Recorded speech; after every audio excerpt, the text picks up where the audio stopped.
Opinion ou vérité? Les fausses croyances. Les spécialistes, des experts, des enseignants transmettent des croyances qui leur sont propres avec des préjugés, des jugements et des conflits d'intérêts, parce que chacun tend à protéger le système qui le nourrit. Repérer les conflits d'intérêts du conseil. Les croyances et les opinions, à votre place, vous devriez, conduisent à des conseils inappropriés. Savoir distinguer opinion et vérité, se fier aux faits, pas aux avis.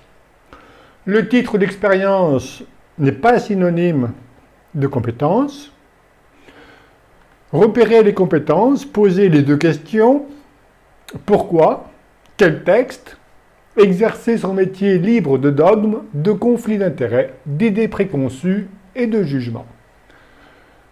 Conseil pour le client, ne pas confier son destin, la gestion de son patrimoine à un tiers, quel que soit son titre ou son expérience, privilégier la compétence, rechercher sa propre vérité et construire son patrimoine selon un choix personnel, libre, conscient, éclairé, et non pas « moi, à votre place, je ».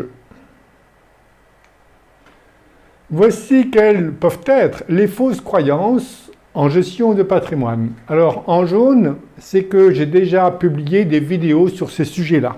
Il en reste encore quelques-unes. Le mariage est le meilleur moyen pour protéger le conjoint survivant. Il est impossible d'écarter la prestation compensatoire. Faux. La séparation de biens se recommande pour le chef d'entreprise. Pas toujours. La donation au dernier vivant, c'est bien. Oui, si on veut déshériter ses enfants. Le démembrement de propriété, c'est bien. Ça représente plus d'inconvénients que d'avantages. La donation de la nue propriété permet de réduire la fiscalité, peut-être à court terme, mais dans le temps, c'est inexact dans la plupart des situations. Démembrement et société, le résultat courant revient à l'usufruitier, le résultat exceptionnel au nu propriétaire, c'est inexact. Ça, ce sont les règles fiscales, mais les statuts peuvent bien sûr déterminer la libre répartition entre les associés et usufruitiers. L'assurance vie, c'est fiscalement intéressant pour transmettre. Je crois que la vidéo est très parlante sur ce sujet-là. C'est très coûteux, l'assurance vie. Les enfants sont mineurs, il est trop tôt pour transmettre. Dommage. Plus on transmet tôt, moins c'est coûteux et plus on transmet des valeurs. Les enfants sont mineurs, les actions sont des valeurs mobilières. Il faut l'accord de juge pour les actes de disposition. Peut-être, sauf disposition contraire, justement. Société civile et enfants mineurs, il faut l'accord de l'autre parent, voire du juge, c'est inexact. La donation de parts de société doit être notariée, la donation partage aussi, inexact. Donation, une clause de droit de retour, c'est bien, ça peut être catastrophique dans certaines situations, notamment avec un pacte du travail. Le mandat effet posthume assure la pérennité de l'entreprise, ça c'est du pipeau. Vous avez des vidéos sur tout ce qui est mandat. La fiducie optimise la gestion de patrimoine, ça c'est à voir. Une fiducie, I trust not. La société en commandite simple, c'est fiscalement génial, peut-être, pour certains. Société civile, l'IS, c'est mieux que l'IR, ça dépend des situations. Société civile, la comptabilité est obligatoire, c'est faux.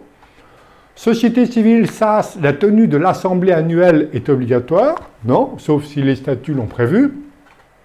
Ne pas détenir la résidence principale en société civile, dommage pour vous. Dans une société, l'égalité entre associés doit être respectée, c'est inexact.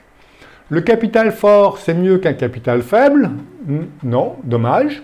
Et la réduction de capital, c'est dangereux fiscalement, c'est l'objet d'une dernière vidéo. La SARL, c'est mieux que la SAS pour les petites entreprises, c'est nul. Pour la gouvernance d'entreprise, le mieux, c'est la société anonyme avec le conseil de surveillance. Pour la démocratie, c'est nul aussi, parce que la démocratie, ce n'est pas la meilleure gouvernance pour diriger une société, pas toujours. Sauf si c'est une coopérative, oui. L'apport-cession, c'est fiscalement intéressant, je ne trouve pas pour le client en tout cas. L'OBO, La vente à soi-même permet d'obtenir des liquidités à bon prix. Ben, je trouve ça très très cher. Il y a des solutions plus économes pour obtenir des liquidités. La holding permet de réaliser des économies d'impôts. Pas du tout. Ça peut être aussi pour repousser éventuellement la fiscalité. L'intégration fiscale, c'est bon. Pour qui? C'est pas du tout intéressant pour la majeure partie, la quasi-totalité des entreprises familiales. Le LBO familial du trail, ça c'est la solution à faire en présence d'un enfant repreneur. Pas toujours. Dès lors qu'il y a 3 enfants, vous allez faire exploser l'entreprise. Donc, c'est interdit, c'est pas possible, c'est de l'abus de droit fiscal, c'est contraire au droit des sociétés, à l'intention du législateur, il faut l'accord de juge, la loi, la jurisprudence l'interdit, blablabla. Se méfier des spécialistes qui donnent leur avis. Un spécialiste doit vendre sa spécialité. Accepter les faits, refuser les opinions. Pour identifier les croyances et les incompétences, poser les 2 questions qui tuent. Pourquoi et quel texte? Et si la personne ne sait pas répondre, il faut passer son chemin et ne pas perdre son temps à démontrer que la Terre est ronde. Un avis personnel sur une pratique est sans intérêt, seul compte les faits, ce qui importe c'est l'efficacité, peu importe la complexité, s'intéresser à la personne avant de considérer son patrimoine ou la fiscalité. Au plan civil, tout ce qui n'est pas interdit est susceptible d'être autorisé, alors qu'au plan fiscal, chez moi, tout ce qui n'est pas autorisé doit être interdit à moins de démontrer que la motivation économique l'emporte sur la considération fiscale. Et j'invite toujours à inscrire les motivations économiques avant les considérations fiscales dans les actes. Et les conséquences fiscales ne sont que la résultante des schémas juridiques mis en place pour atteindre les objectifs du client. La fiscalité n'est pas une finalité. Savoir, savoir-faire, savoir être soi-même, et non pas ce qu'attendent les autres. Et puis savoir, c'est penser, ne rien savoir.